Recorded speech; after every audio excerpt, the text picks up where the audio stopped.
اسم مصطفى جناح، كاتب العام ديال الجامعة الوطنية الاتحاد المغربي للشغل فرع خنيفرة، عضو المكتب الجامعي للجامعة الوطنية للاتصالات، الجامعة الوطنية للوجستيك، وعضو كذلك الكتابة التنفيذية للجامعة الوطنية للاتحاد المغربي للشغل. الموضوع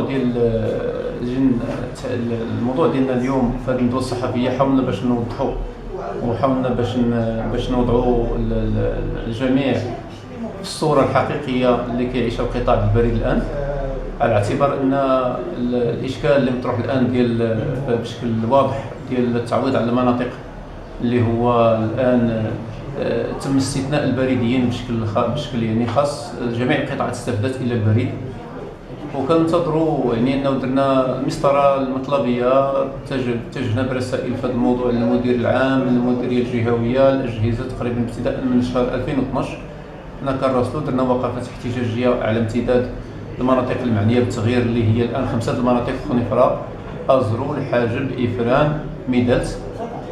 هذه المناطق هذه الان من يعني درنا وقفات احتجاجيه لمده 15 يوم، وقفات حمل الشاره الحمراء خلال هذه المده هذه، ولكن لا من يستجيب ولا من يسمع في هذا القطاع ديالنا ديال البريد. الان كان اخر لقاء اللي كان 6/7/2012 مع المدير العام لما طرحنا ليه الملف ديال التعويض على المناطق، قال بلسانه انه راه الملف غادي نعرضوا على لجنه تقنيه التي سوف تاخذ بالجرد ديال الاماكن اللي شملها التغيير من خلال المذكرات ديال المرسوم الوزاري، وغادي يتم هذا العمل وتصفيه هذا الملف بمذكره في حدود شهر، لا يتعدى شهر. هذا يعني من اللقاء من 6/7/2012 الى حدود اليوم لم نتوصل باي جواب فيما يخص التعويض على المناطق، وكأن المعنيين ديال بريد المغرب ليس لهم خبر من هذا الحراك كله. والان راحنا داخلين في واحد المعركه مطلبيه، وجدنا اسبوعين ديال حمل الشاره، ورحنا عندنا وقفه احتجاجيه نهار الثلاث ان شاء الله 22 ابريل قدام المكاتب الرئيسيه ديال المناطق المعنيه بالتغيير اللي هي خنيفره، ازرو، الحاجب، افران وميدالت. غادي نديروا وقفات احتجاجيه بالتعاضد ديال مجموعه ديال النقابيين ديال القطاع ديالنا. بعد ذلك غادي نشاركوا بشكل جماعي في الاضراب ديال 25 ابريل اللي من ضمن النقابات بثلاثه: الاتحاد المغربي للشغل والفيدراليه الديمقراطيه للشغل والكونفدراليه، على اساس انه من موراها غادي نشوفوا الا ما كانش اي تجاوب مع المطالب ديال البريديين، غادي ندخلوا في تصعيد اخر ربما قد يحتمل اضراب مفتوح او على حسب الاجهزه التقريريه اللي غادي تشوف شنو هي الخطوات اللي ممكن غادي ناخذوها ان شاء الله.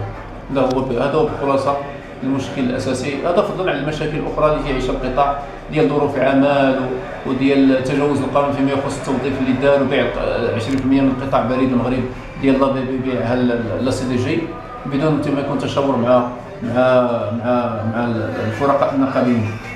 هذا اساسا. ثم جانب اخر المشاكل الاخرى، التقسيم ديال القطاع الان لحد الان القانون اللي باقي كننتظروا المشاكل، لان البريد المغربي تيحاول ينزل القانون بدون اتفاق. كذلك هناك تقسيم ديال توظيف 160 واحد من البريد كاش في ضرب للقانون ديال 07/08 والقانون 24/96 اللي كينص على ان الوحده الاجريه والوحده النظاميه ديال القطاع، بغاو يدخلوا ناس يخدموهم بقانون ديال مدونه الشغل من اجل باش يهرسوا الوحده الاساسيه. هذا الشيء تهيئ لوجدوا القطاع المخصصه اللي كاين الان اللي هي غاديه في هذا الاتجاه هذا.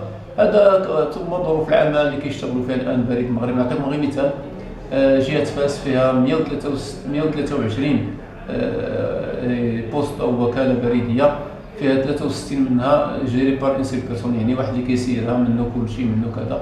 يعني حتى القانون لاغريمون اللي شدينا عند وزاره الماليه من اجل باش نقوموا بالخدمات البنكيه تينص على واحد العدد ديال الناس اللي خصهم يشتغلوا في القطاع، الشيء اللي خلى واحد الضغط كبير في ظروف العمل في القطاع ديال البريد في جميع المناطق. هذا يعني بخلاصه المشاكل العامه، والى فرصه اخرى ان شاء الله من اجل توضيح هذه المشاكل. شكرا.